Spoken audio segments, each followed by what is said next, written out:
like, and then all the other things about like, defining what your relationship with God is, for me is one of those ones. It's one step at a time.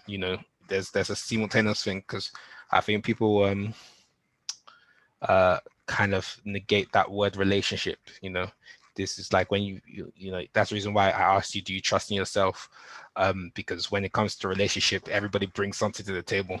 You don't just wait for people are just waiting for God to carry the whole relationship, and he's just looking at you like, you're not gonna even open the door for me, like, what go on, like, how's it gonna go? So everybody needs to understand that when it comes to relationship with God, in terms of getting there, you have something to bring to the table, and you have abilities, and it's okay for you to trust in your abilities. Maybe not want to completely rely on yourself, not just in terms of devoid of God, but just devoid of anybody else.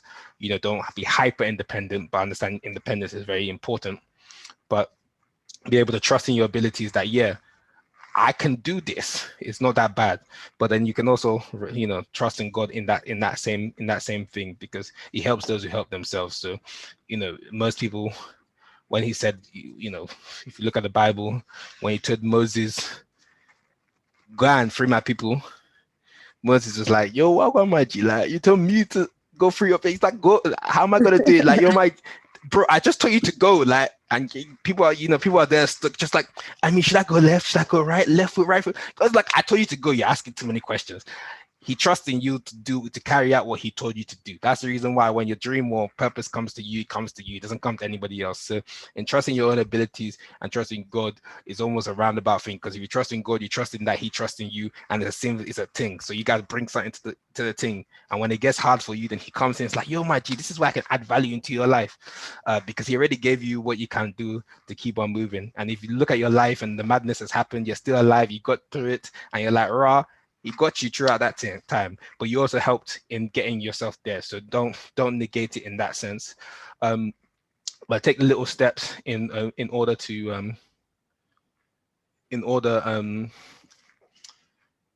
get to that point. Take little steps to get there, and in the process of all of that kind of stuff, in terms of the self-love aspect of this relationship, obviously, and I'm not going to go too deep into it, but obviously first, one of the things you want to do is forgive yourself, because most times when people say that their relationship, they want to, not saying that this is you, but I'm just speaking very generalistic.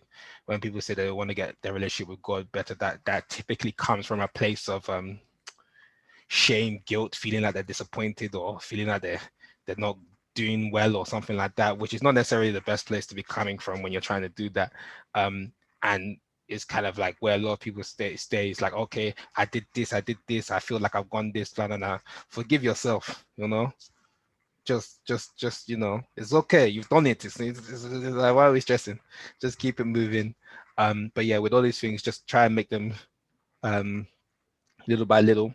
So in terms of relationship with God, taking the step, whether it's reading the Bible, whether that's praying more, keep it at the bare minimum. Don't go tomorrow and start doing Daniel fast and start doing 30-day fasting and prayer. Like, don't you're doing too much, but remember, even in the relationship with God, always exert balance. Don't go and start moving mad anyhow, because now you're in relationship with God and you start doing crazy things. And so forgive yourself, forgive anybody who's hurt you. That's an important thing in terms of repairing relationship with God. Loving yourself, and then I guess the next part is about you trying to find out what your purpose is if you haven't found it. And so when I always say to people, when you find your purpose, then you can live on purpose. So that's the whole thing. And then when you live on purpose, it's kind of like a bit easier to not feel lost, which is most times when we kind of lose that relationship, because it's like we're kind of lost. You're not finding me, so deuces for the minute. When I find myself, I'll find you too. So it kind of gets like that. So yeah, read one page, set up your night before, and then kind of go through that, and then make your budget. Start with the basics, and then start incorporating that, and then start bringing a little bit more structure into your life, but then bring structure that makes sense. Don't bring structure for the sake of structure. If you know that you know, and if you know that if you know that it's gonna take you 2 hours to get ready, don't, in, either wake up earlier or push the time of what you're gonna do later. Don't set yourself up for failure. If you know that it will take you, if you know that, you know,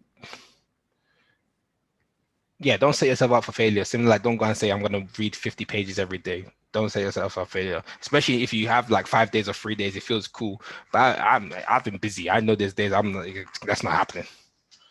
I know if I say 1 page a day, the commute, I can do 1 page.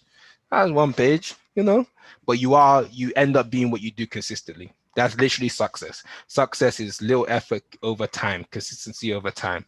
You know, if it's not working today, it's not working tomorrow. If you continue doing it, that's when you do it. If you've gone gym, you know that gym results come in time.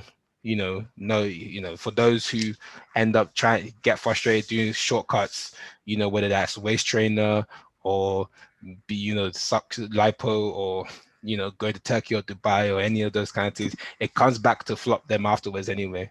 So yeah. But I feel Sorry, like, I'm right with what you're saying. yeah, no, Yeah. I feel like I've said a lot, so I'm gonna